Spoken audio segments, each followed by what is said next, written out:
नमस्कार मित्रों, मैं हूं राकेश अचल। रोज़ की तरह आज फिर आपके साथ हूं और आज पूरे देश में आंवला पूजन का काम चल रहा है। वही आंवला जिसकी चटनी बनती है, अचार बनती है, मुरब्बा बनता है। तो महिलाएं इस देश की बड़ी समझदार हैं, वो जानती हैं कि विटामिन सी का जो स्रोत है आंवला, वो सबके लिए ज़रूरी है, तो वो इसकी पूजा करती है। मेरे घर में भी एक गमले में आंवला है, छोटा सा पौधा है, उसकी पूजा होती है। लेकिन ये तो ठीक है, विधानसभा के चुनाव में महाराष्ट्र में हो, झारखंड में हो, उत्तर प्रदेश में उपचुनाव हो, कहीं भी हो, वहाँ पर सब कुछ उल्टी गंगा बह रही है। महाराष्ट्र में महाराष्ट्र के मुद्दों पर बात नहीं हो रही है, झारखंड में झारखंड के मुद्दों पर बात नहीं हो रही है।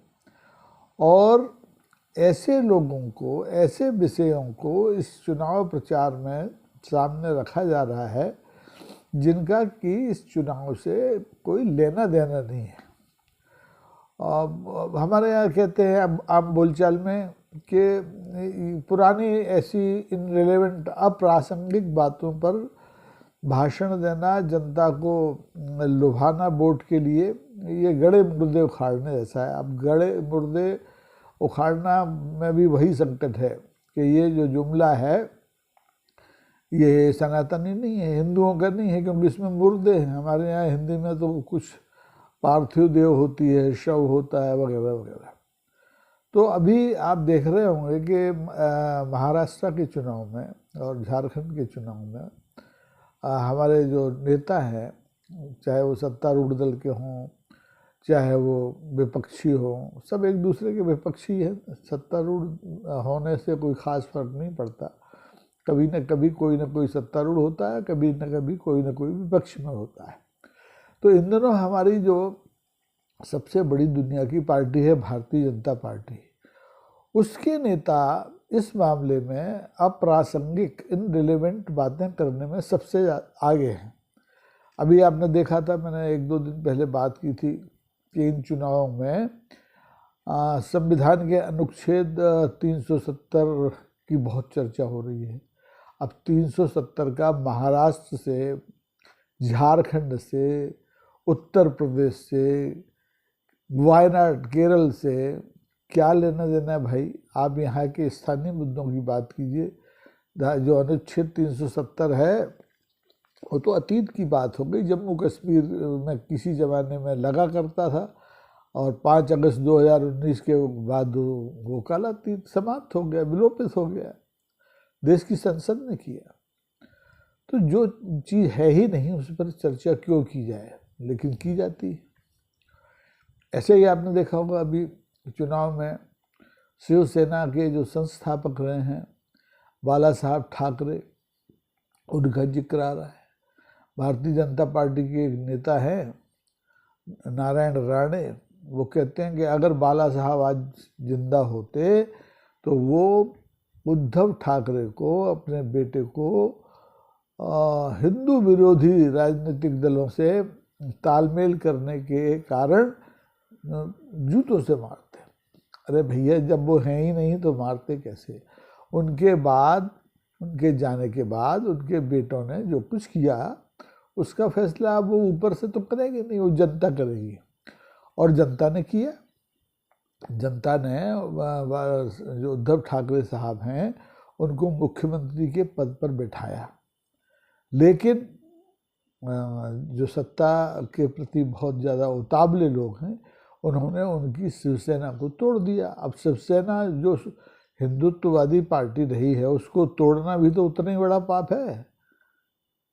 आप किसी हिंदुत्ववादी पार्टी को अगर तोड़ रहे हैं, खंडित कर रहे हैं, तो ये क्या कम पाप नहीं है? खैर, इससे हमें क्या लेना, ये तोड़ फोड़ तो चलती रहती है। कोई काटता है, कोई बांटता है, कोई तोड़ता है, कोई जोड़ता है। लेकिन आज मैं बात कर रहा हूँ आपसे स्वतंत्र वीर सावरकर के बारे में। स्वतंत्र वीर सावरकर 1966 में स्वर्ग सिधार चुके हैं। अब स्वर्ग गए हैं या कहाँ में भगवान जाने, लेकिन हमारे जो परंपरा है उसमें दिवंगत आत्माओं को कहते हैं कि वो स्वर्गवासी हो गए हैं, तो वो भी गए होंगे स्वर्ग, भले ही उनके ऊपर जो महात्मा गांधी की हत्या में शामिल होने का, साजिश करने का आरोप लगा हो, भले ही उनके ऊपर अंग्रेज़ों से माफ़ी मांगने का आरोप लगा हो। अब ये आरोप लगाना और उनको विवादों में धकेलना ये हम लोगों का काम तो है नहीं। हम तो पढ़ने लिखने वाले लोग हैं, आम लोग हैं, आप लोगों की तरह तो पढ़ते रहते हैं। अब सावरकर साहब 1966 में चले गए और 2024 में उनके नाम का इस्तेमाल भारतीय जनता पार्टी महाराष्ट्र विधानसभा के चुनाव में कर रही है, तो इससे बड़ी विसंगति क्या होगी? अरे भैया, सावरकर का इस विधानसभा चुनाव से क्या लेना? यहाँ महंगाई, यहाँ कानून और व्यवस्था, यहाँ आरक्षण, यहाँ लाडली बहना जैसे मुद्दे हैं, सांप्रदायिकता, संकीर्णता, बटोगे तो कटोगे, ये इनसे तो सावरकर का कोई लेना देना नहीं। लेकिन सावरकर को घसीट लाया गया। माननीय केंद्रीय गृह मंत्री अमित शाह साहब कहते हैं कि राहुल गांधी जो लोकसभा में प्रतिपक्ष के नेता हैं, सावरकर साहब के बारे में एक शब्द बोल के तो दिखा दें। अरे भाई, वो क्यों दिखाएं? सावरकर ने उनका क्या बिगाड़ा है या उन्होंने सावरकर का क्या बिगाड़ा है? न तो वो वोट मांगने सावरकर साहब आ रहे हैं और ना राहुल गांधी को उनसे कोई दिक्कत है। राहुल गांधी की दादी जो कभी इस देश की प्रधानमंत्री रहीं, उन्होंने तो इन माफ़ी वीर और क्षमा कीजिए स्वतंत्र वीर सावरकर साहब की 100वीं वर्षगांठ के अवसर पर उनके सम्मान में एक डाक टिकट जारी किया था। तो जिस परिवार के लोग इस देश के स्वतंत्रता सेनानियों का सम्मान करते हों, उनसे उन्हीं के बारे में बात करने का कोई मतलब नहीं है। अब सावरकर साहब ऊपर से इस मुद्दे पर दुखी हैं या खुश हैं, ये जान पाना बड़ा मुश्किल है, क्योंकि अभी तक हमारे पास ऐसी कोई तकनीक आई नहीं है कि नीचे जो कुछ हो रहा है उसका ऊपर जा चुके लोगों के ऊपर क्या असर पड़ता है।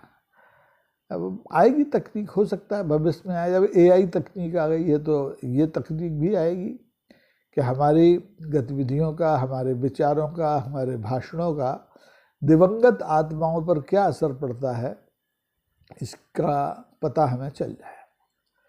अब केवल ये नहीं कि केवल भारतीय जनता पार्टी इस मामले में दोषी है कि वो असंगत बातें कर रही है। उनके प्रतिद्वंदी कांग्रेस हो, नेशनल कॉन्फ्रेंस ने, राष्ट्रीय कौन सी पार्टी है, NCP, ये NCP भी इस तरह की बातें कर रही है। अब ये विपक्षी लोग बीच में, आपको याद हो कि साहू महाराज को ले आए, छत्रपति शिवाजी महाराज को ले आए।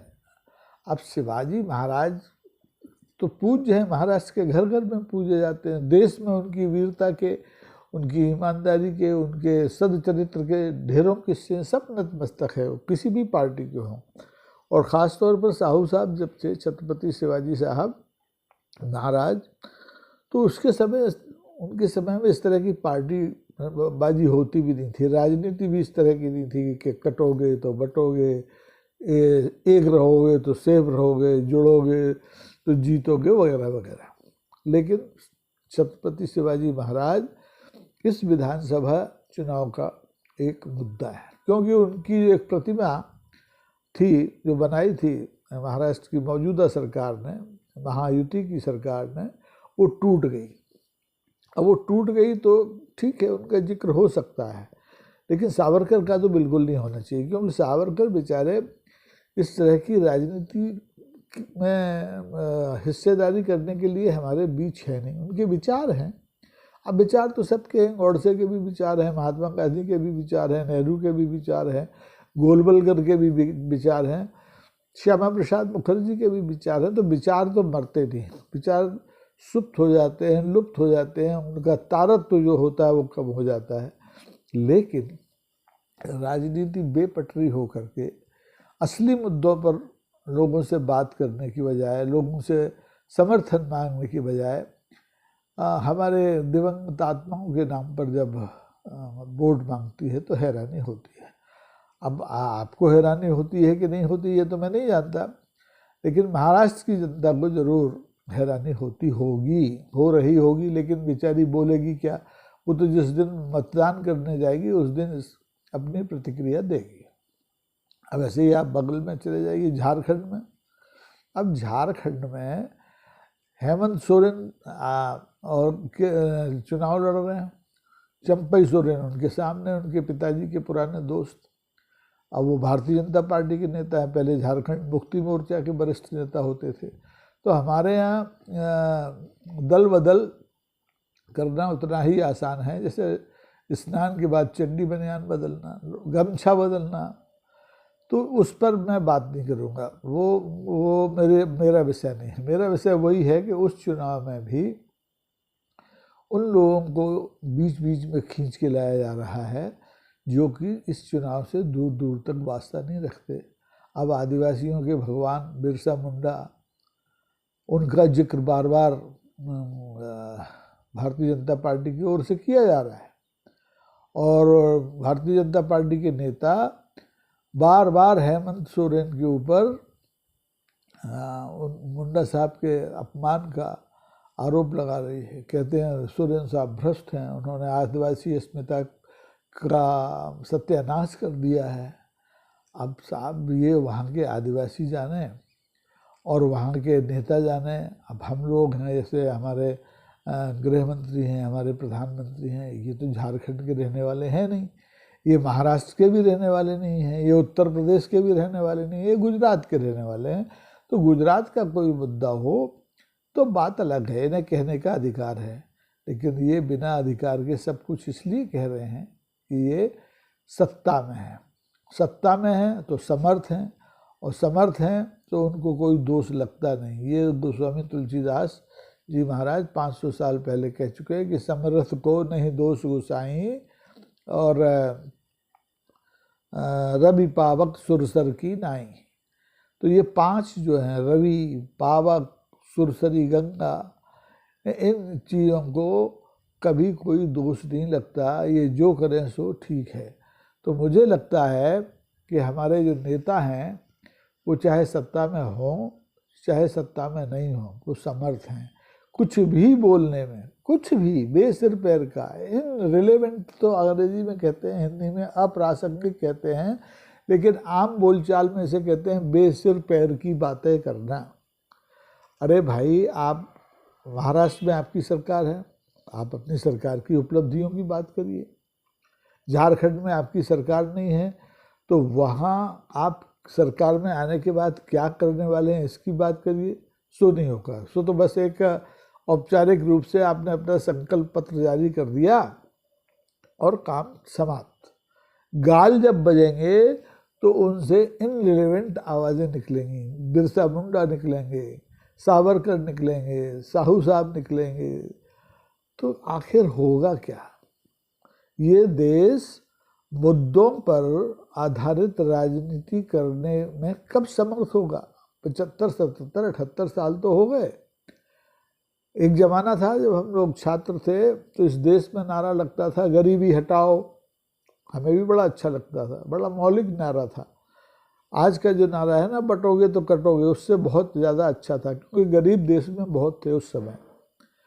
लेकिन आपको हैरानी होगी कि आज जितने गरीबों को सरकार 2 वक्त के भोजन के लिए मुफ्त में अनाज दे रही है, उतनी तो तब आबादी नहीं थी जब ये नारा चला था।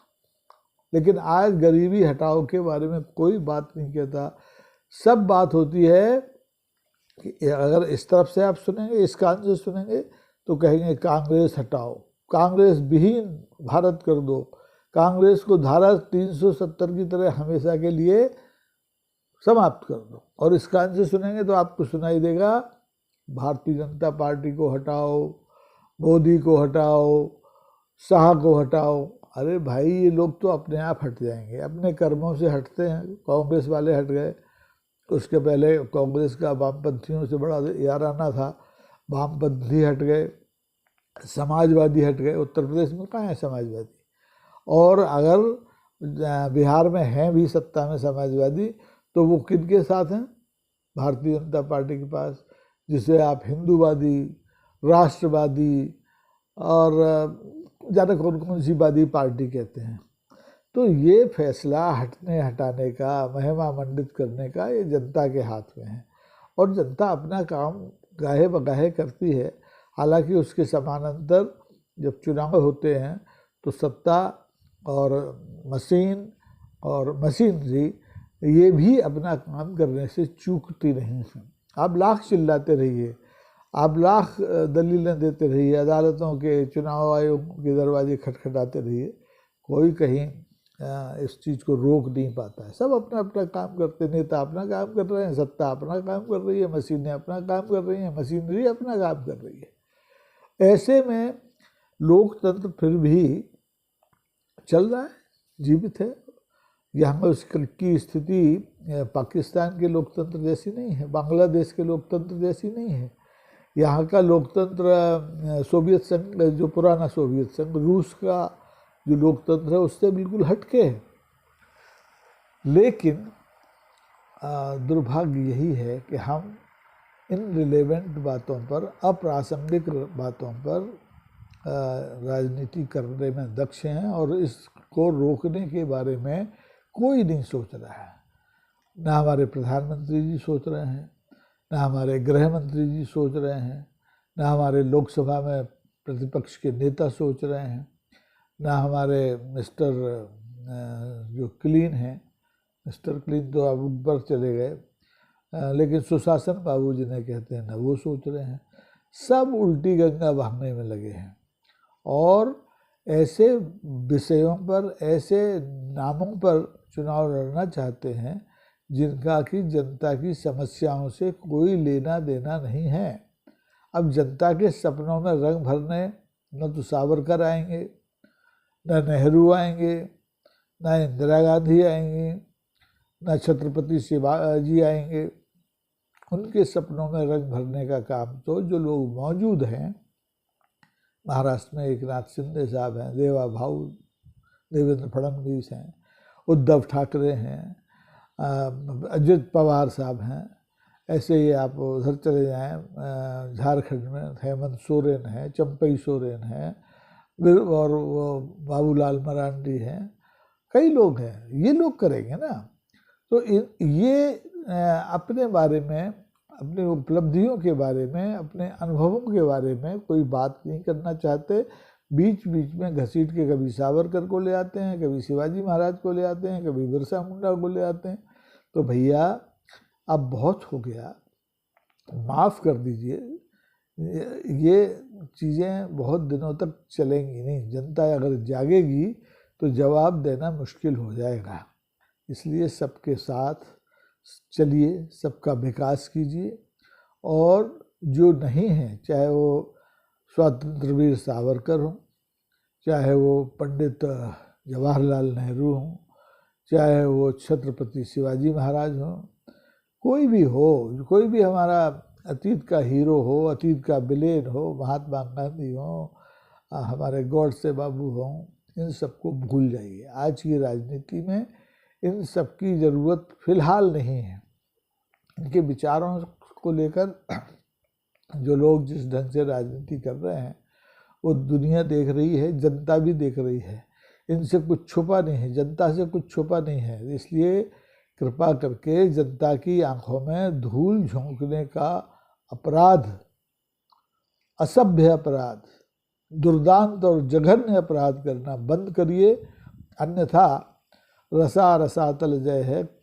किसी भी दिन ये जो राजनीति है रसातल में चली जाएगी, और एक बार अगर राजनीति रसातल में चली गई तो गड़े मुर्दे तो आप खोद के बाहर निकाल सकते हैं, लेकिन रसातल में गई हुई चीज़ को बाहर निकालना किसी के बूते की बात नहीं है।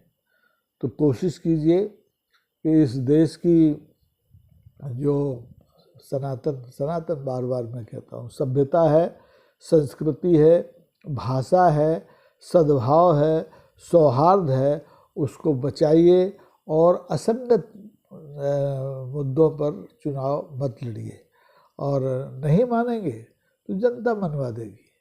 आज के लिए मेरे ख्याल से इतना ही। अभी तकनीकी रूप से मैं बिल्कुल बहुत पीछे हूँ। आप देख रहे होंगे मेरे पार्श्व में जो चित्र आपको दिख रहा है वो उल्टा दिख रहा होगा। हमारे एक साथी ने हमें बताया कि इसके लिए आप जिस यंत्र से रिकॉर्डिंग करते हैं उसी में कोई उपचार है। मेरी पकड़ में वो आया नहीं है। मैं मित्रों से सलाह ले रहा हूँ। मेरी आवाज़ गड़बड़ है, मेरा जो स्वर है वो आप तक स्पष्ट नहीं पहुँचता है, कभी बहुत कमज़ोर हो जाता है, कभी गिर गिर करने लगता है। तो उसके लिए भी यंत्रों की तलाश की है, और आ जाएंगे तो जल्दी आपके साथ और अच्छे ढंग से बातचीत होगी। तो तब तक के लिए मैं आज्ञा चाहूँगा, लेकिन अपना निवेदन दोहराऊँगा कि आप इस बातचीत से अगर मुतमईन हैं, प्रसन्न हैं, खुश हैं, तो इसको लाइक कर दीजिए। और अगर आपकी कृपा हम पर बरस रही है तो इसको अपने मित्रों में, अपने समूहों में, अपने समाज में इसको बांटिए। मतलब मैं ये वो जनता के बांटने की बात नहीं कर रहा हूँ, मेरे इस ख्याल को बांटिए, मेरे इस छोटे से प्रयास को बांटिए। और अगर आप इसको स्थायित्व देना चाहते हैं तो सब्सक्राइब कर लीजिए। सब्सक्राइब करने से फ़ायदा ये होता है कि आपको बिना किसी उसके व्यवधान के हर नए बातचीत के वीडियो के बारे में इत्तला समय पे मिल जाती है। और कहते हैं कि अगर ये तादाद बढ़ती है सब्सक्राइब करने वालों की, तो जो बाज़ार है वो थोड़ा थोड़ा मुद्रा हम बातचीत करने वालों की कोशिशों में भी लगा देता है। खैर, राम राम, जय हिंद, सत श्री अकाल, नमस्कार।